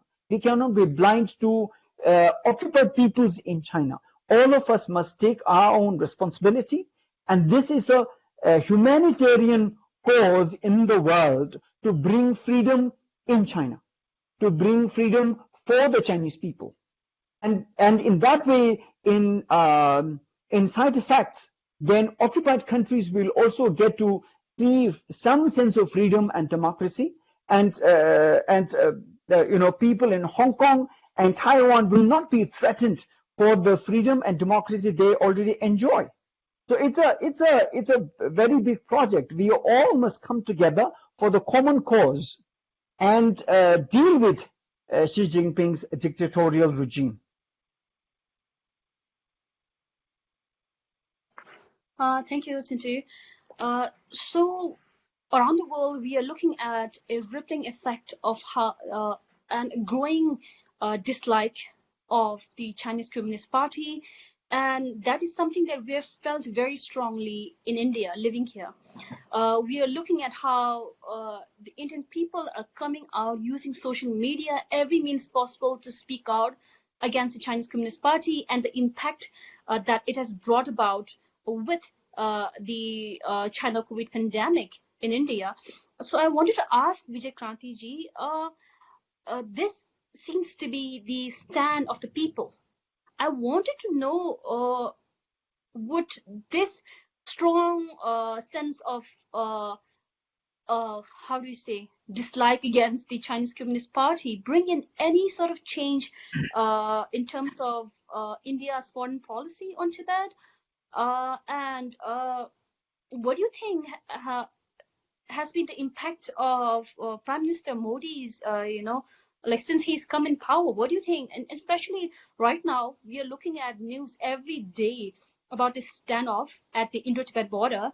So what do you think is the government of India doing about this? Are they echoing what the people are feeling at the moment? You see, as it happens in many countries, we just heard the example of our friends from Japan. People, it's not necessary that what people of a country think, the government should also think the same way. Unfortunately, in India, the trend has been going on like this for more than 60 years. And I would say that with the Narendra Modi coming to power, the trend has changed in a very big way. Although we don't see anything, any direct statement or a stand by the Modi government or vis-a-vis China, but if you see how how Modi is trying to undo those things which have been holding India from taking China head on.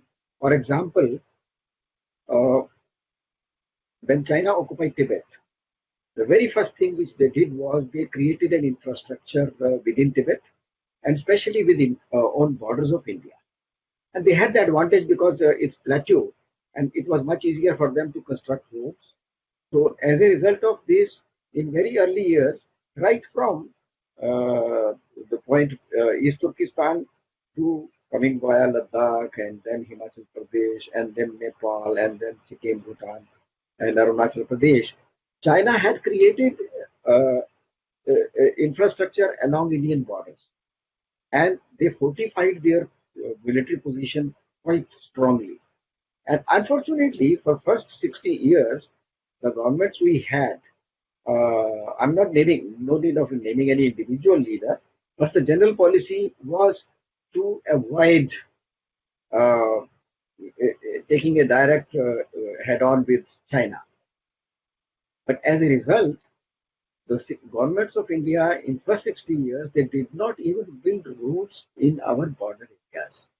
Modi has changed his policy upside down and he is going in a very big way. Today, if you look at it, all along those 3,488 kilometer long border, Modi's government is constructing roads right up to the last point on the border at 676 points.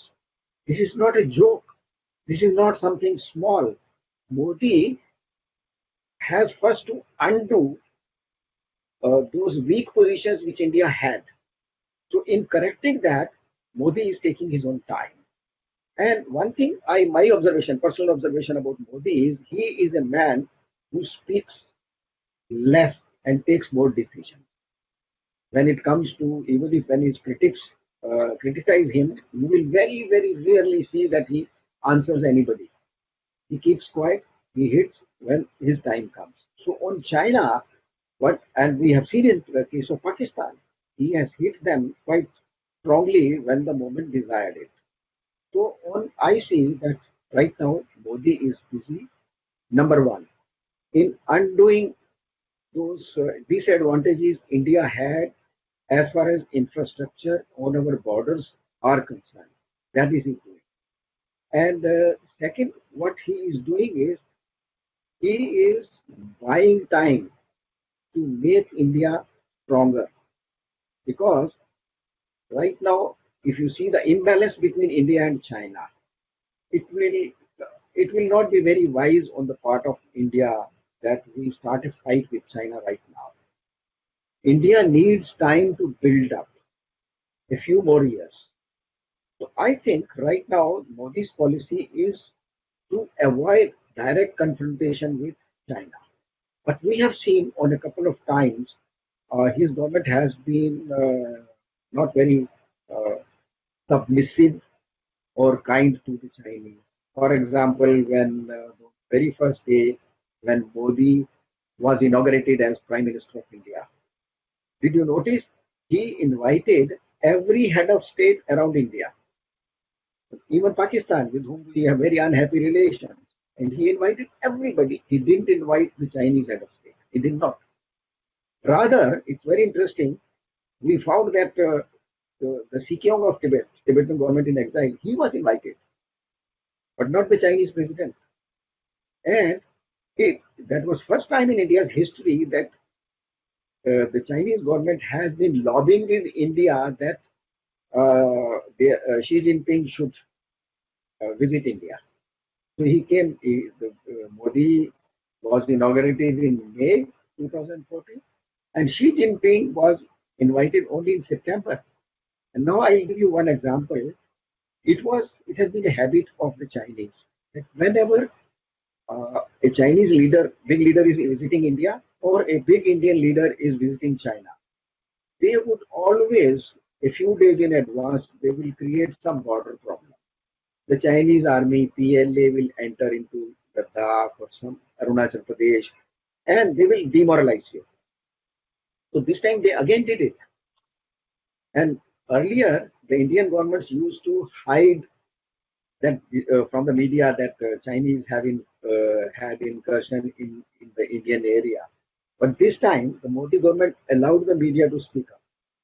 So everybody knew that as Xi Jinping is coming to India and PLA is entering Ladakh. So on the last day, what happened? Although it is not in news, but we found that I think the Modi government gave a very clear indication to Xi Jinping that you have a choice. Either you will remain our guest tomorrow morning in India, or the PLA will. Either you withdraw PLA from our border and be our guest tomorrow, or tomorrow we'll see that you are not our guest. And Xi Jinping could not handle this insult. He could not have faced his own political party, Communist Party in China, if he was sent back. So this was first time in history that Xi Jinping immediately ordered and Chinese PLA was withdrawn. So as far as Modi is concerned, I see there are many indications that he understands, that he knows that China understands only language of power and strength. So Modi is right now building India to be strong enough to take on. And you have seen in so many forums, India has done it. And secondly, Modi government is now very selectively building up relations with all those countries which have problems with China. You see with Japan, with Australia, with Vietnam, with Cambodia. You go on counting, and Modi government is building up relations with all those governments. So I see that at least he will not be submissive, or whether it is issue of Tibet or other related issues with China. So I can hope that things are not going to go to worse. They are maybe going to improve with improving position of India vis-a-vis China. All right. Thank you, Vishakranti. I wanted to put up this question to Peng Shuan that has come from a viewer. He said, it's discussing about this wave of boycott made in China, boycott made in PRC that is going around in India. And we believe that is something that is being echoed everywhere across the world, including Taiwan. So the question was, how can we bring in a collaborative campaign of boycotting Chinese product or their digital trap, like the Huawei that we are looking at. So the question is, how do we bring in international level joint campaign on boycotting made in China, made in PRC?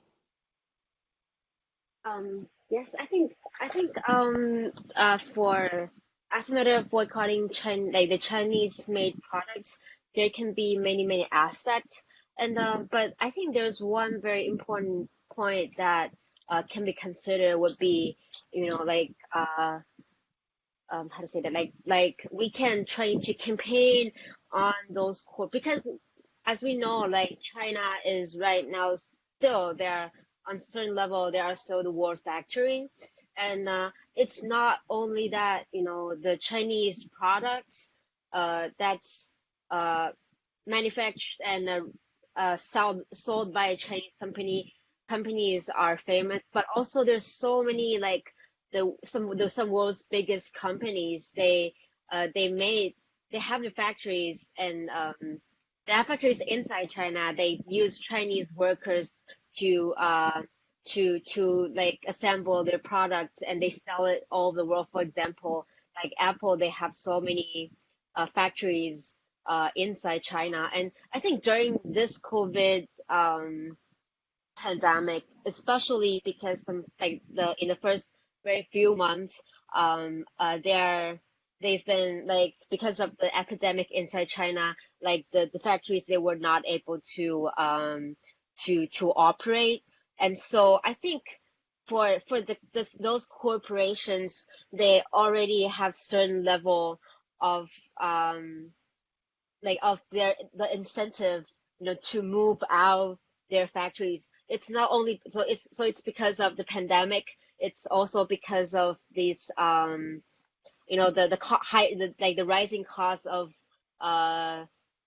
having their factories inside China, because the Chinese government, they're like putting on bars and restrictions on these companies. They are not letting them getting their money out of the country and so on. So I think there's always certain level of incentives for these companies to like move out their factories. And I think for us as a campaigner, it's really important for all of us to really catch on this this opportunity to work on, to persuade these, like, to campaign over these companies, to persuade them that it's not only a good decision, like to move out, like to not putting your factories in China anymore and to benefit the Chinese government, but also it's a smart decision for them. And it's not only about cracking down the Chinese economy, it's also a benefit their shareholders and the consumers, because as you can see, like for example, for the 3C products, like when it's manufactured in China, like the Chinese government, they have this legitimacy. According to their law, they are able to put on, like, back doors, or they are able to put on some like surveillance apps or whatever in these like products when it's sold all over the world, and it's putting on the threat to everybody. So I think this like for boycotting Chinese product, it's there's a lot of aspects, and I think this is something that some opportunity that we can seize at this moment of time. Thank you, Peng. What Peng Shuang said, just quickly. So the boycotting the China's good is like two things I would like to raise. One is the some Chinese textile products are produced in Uzbekistan by the slave laborers, the Uyghurs, basically, as part of the Chinese concentration camps. And it's ethical. It's highly ethical for the world to boycott the Chinese textile products. That's one thing. Secondly, involvement of Huawei in the establishment of the surveillance situation in Uzbekistan is quite obvious, well researched. So it's Huawei, as you quite widely dubbed the term, is the digital trap. It's not only digital trap, it's also digital crime that Huawei has committed in Uzbekistan. Again, it's highly ethical to boycott Huawei as well from that angle. Thank you. Thank you, Dr. Mamtimem. I wanted to ask Hangton something that has come from the viewer. We believe that the era of communism will finish, but with the declaration of Xi Jinping being the president of PRC for his entire life, there's a question: what do you think the future of China is going to be? And with the current political system of one country, two system that is offered to the people of Hong Kong in 1997, what do you think the future of Hong Kong holds on to? I have to say I am rather pessimistic. Of course, I don't think that the Communist Party can last forever, but to envisage it going down and we have something new born out of the ashes, that would be a painful process for everyone, for people inside China and for people in Hong Kong as well. I don't think the one country two system, well, would have any meaningful existence for very much longer. It's been breaking down all along, and it's decisively broke down now as well. And you will see like the Chinese Communist Party asserting ever heavier and more direct control over everything in Hong Kong, the government, the media, the education system, wherever. Just like what happened in Tibet. And yeah, I guess I have this very vague belief that it won't last, but I can't really say pinpoint a time when this all would end. But I do have faith in the people of Hong Kong that we will keep on fighting. And I don't think people will be subdued that easily. And it's just that we have to have a new way of fighting, and we just cannot depend on the system itself, we cannot depend on the election system itself or anything within the structure. We have to fight on the street, on the civil society side, on the people's side, and we have to connect with other people in the world, like Tibetans, Uyghurs, and everyone else in the world to fight this fight. And we are glad to see that our people and the world is also waking up to the threat of CCP as well. So I'm hopeful that we will get more allies, but we should not place any hope on the system itself while suddenly waking up or becoming more lenient. Thank you, Hang Tong. We have actually passed our schedule. It's been more than 2 hours since we've all been on this discussion. I wanted to wrap it up by asking all of you to give me 2 minutes of your time to let me know how each one of our movement can resist China's bully. Just 2 minutes for each one of you. Thank you so much. I think we can begin from Vijay Krantiji, according to what I see on the screen. Okay, so as I look at it, what we have noticed right from 1970, it was America who, President Nixon and his friend Henry Kissinger, who gave very undue recognition and respect to China. They gave not only respect, they put them in the United Nations, they gave them international forums, they gave them technology, they gave them finance, capital, and they transferred their industry there, and then they gave them their market also, with the hope that they will make money. Now, in the process, they have created a Frankenstein. History is not going to pardon President Nixon or Henry Kissinger for creating a Frankenstein out of China.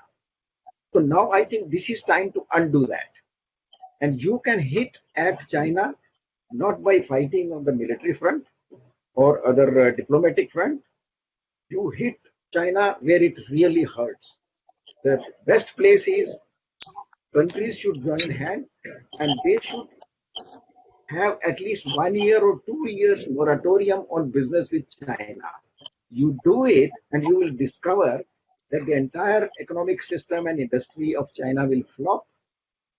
Millions and millions of workers will lose their jobs, and they will know it is whose crime. It is the crime of Xi Jinping and Communist Party of China. And when they will start against fighting them, they will do the work which you cannot do. Anybody, any government in the world, they will do it. The Chinese will do it themselves, and we will be doing a great favor to the people of China by liberating them from the tyranny of Xi Jinping and the Communist Party of China. So the best way is hit them on the economic front. That's all. Thank you, Vijayanti. Can I pass the question to Hidetoshi-san and Yoko Ishii, please?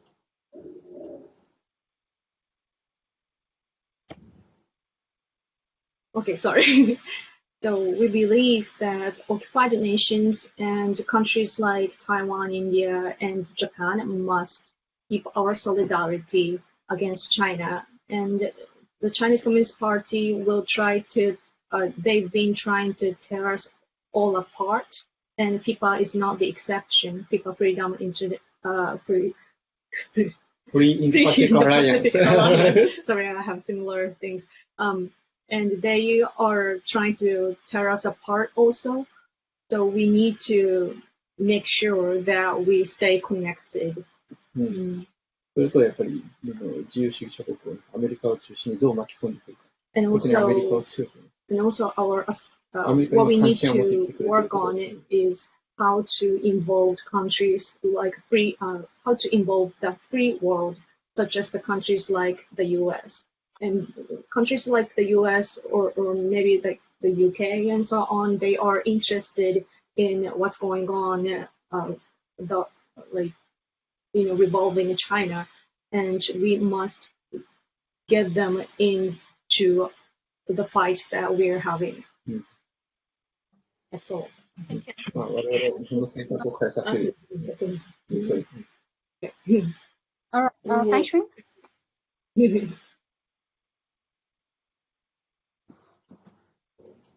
Okay, for my view, I think there's two sides. Firstly, for all these the occupied western areas that's in concerns, like for example Tibet, East Turkestan, Southern Mongolia, Hong Kong, Taiwan. I think for us, it is really important for us to stay in solidarity with each other. It's like, you know, when we're together, when we are trying to combat like China, like one by one, like it's really easy for them to like, you know, like disown us, was like beat us. But if we're together, I believe that the strength will be stronger. For example, right now we can see that Hong Kong is in its depth of, you know, like fights with China, and it is important for us to support them at this very important moment. And also, I think for the other countries, I mean, like sovereign states, it is important for them to, you know, put up their voice and to amplify the voice of like us people in international platforms. You know, whether like in the human rights councils or in any of the platforms that they can speak about human rights, they should speak out. It's not, and I think it's important, especially when you know, some of our communities were like dispersed and in exile all over the world. It's really important for us to, you know, if any of them, like if there's a Tibetan who's also a U.S. citizens or also citizen of Australia, of New Zealand, of any other country in Europe, it's also really important for them to speak up to like the country that they reside in, so that these countries they have to respond. They also have to respond to the call of these people. Yeah.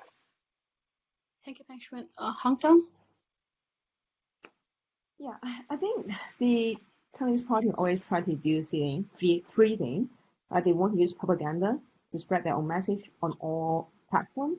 They want to isolate all the activists and the people fighting against it, and they want to silence the most outspoken, the most threatening people.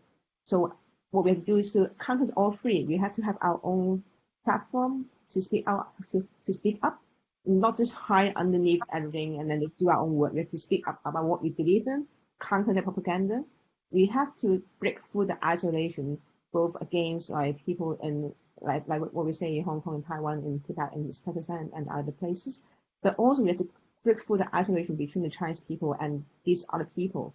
The Communist Party is very effective in instilling hatred and mistrust amongst people, and we have to break through that. We have to see that the enemy is this government, is the state, and not the people themselves. So that's difficult, but that had to be done as well. And of course, for those who have been silenced, those who have been arrested, who have been subject to persecution, we have to give them our utmost support. Yeah, I think that's what I want to say. Thank you. Dr. Momtaman. The Chinese threat is quite evident from our stories and the thoughts today. And so this threat is unprecedented in human history because of the unprecedented nature of the Chinese Communist Party. This Communist Party is so unique that it can relentless, it can destroy everything. We have seen that how this party has controlled the perception of the whole humanity over COVID-19, and still there's a kind of great like a war, like a propaganda war between the free world and the CCP. So it's endless. So what we are moving forward, we are not, though we are powerless, for example, from my perspective, but the power lies in unity. We know that there is an inter-parliamentarian alliance launched by the US, the senators, and also, as well as Australian parliamentarians, UK parliamentarians. This is an intergovernmental level. We also need to strengthen our grassroots level as well. And FIFA is one of the very crucial platforms for all the people who feel and who are under the direct threat of Chinese expansionism.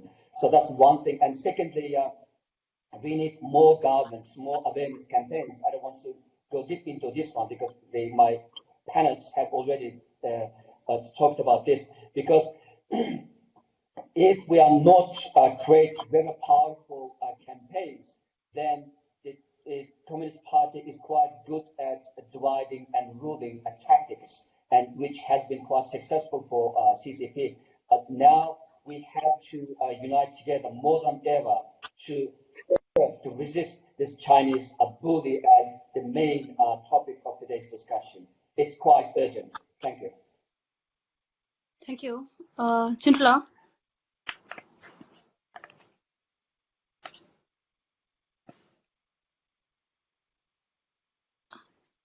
Do we have Chintula? Hello? Okay, yeah. So, do you hear? Okay. So, I think the COVID-19 has made all of us aware that something terribly wrong happened in the world, and mainly China is responsible for this. At the same time, international community who had been trading with China, quietly benefiting from cheap made in China products, are also responsible for this. So therefore, there's need to revisit and introspect.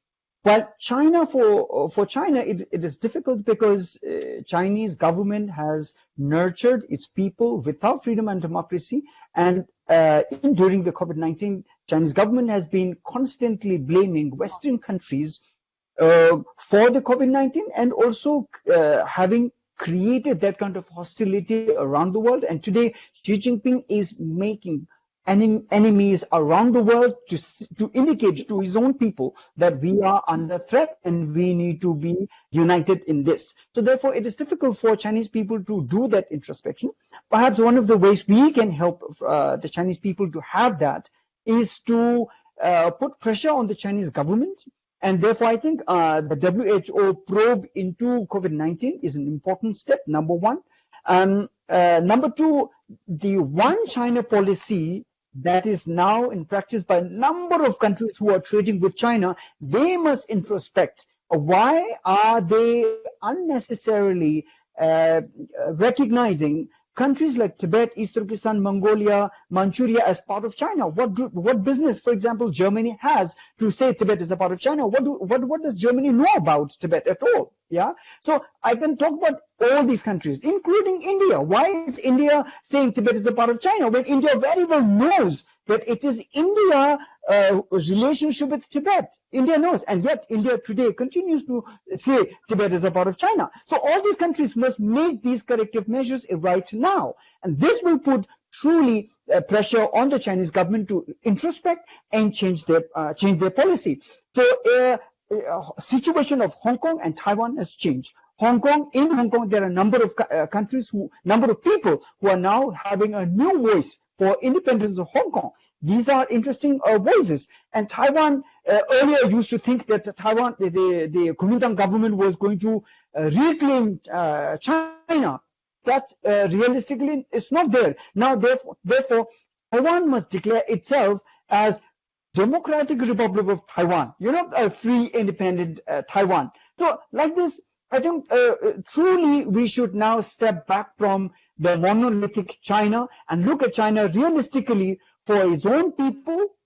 And therefore, like Tibet, we can respect China. We are not against Chinese people. We want China to continue to be peaceful and dignified. We are not your enemy, but we will not live under you also.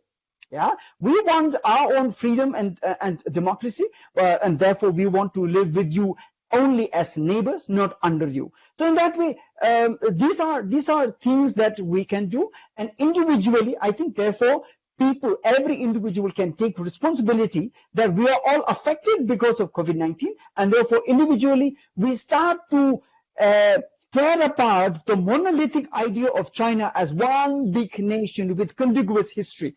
That is not true. China, as a new independent country, emerged only in 1912. Republic of China was formed in 1912. Till that time, China itself was under the Manchu rule, and countries around the world are pretending to not know about it, and therefore look at China as a contiguous history and China as one big monolithic country. That is not true. So therefore, such kind of introspection and practical steps people need to take part, and every individual must take part in making China responsible to the COVID-19 and the death and the damages people around the world are facing today. All right. On this note, a very positive and beautiful view of all of the nations currently under the Chinese occupation or facing the hegemony of China, living as coexisting together as happy neighbors. I would like to conclude our webinar. This is the first webinar organized by Free Indo-Pacific Alliance. Thank you so much. I want to thank all the panelists who have joined us. I know each one of you have got lots of things to do, and I want to thank every one of you for taking out your time. Many of you had to fix your schedule here and there because of this particular webinar, and I really, really do appreciate it on behalf of FIPA. And I want to also thank the viewers who have joined us, listen to what we all have to offer for the movement, for all of us. So I want to thank them, and I want to let let the panelists know that the questions, every question that I've seen raised by the viewers have been put up to you, and I believe you all answered them very well, very beautifully. So yes, for today, I want to say thank you very much, everyone who's been with us today. And just for head up, I want to let you all know that we will have in future more webinars organized by FIPA. We will have a webinar in Mandarin where we will have our president, Madam Rabia Kadir, join us, Mr. Temsel of Southern Mongolia join us, and we will be having that discussion in Mandarin, and we'll have our own representative from Tibet as well. So thank you very much, everyone who's been with us, and thank you to all the panelists. It was lovely having you. Take care. Okay, thank you. Bye. Thank you so much, guys. Thank you. Thank you. Bye.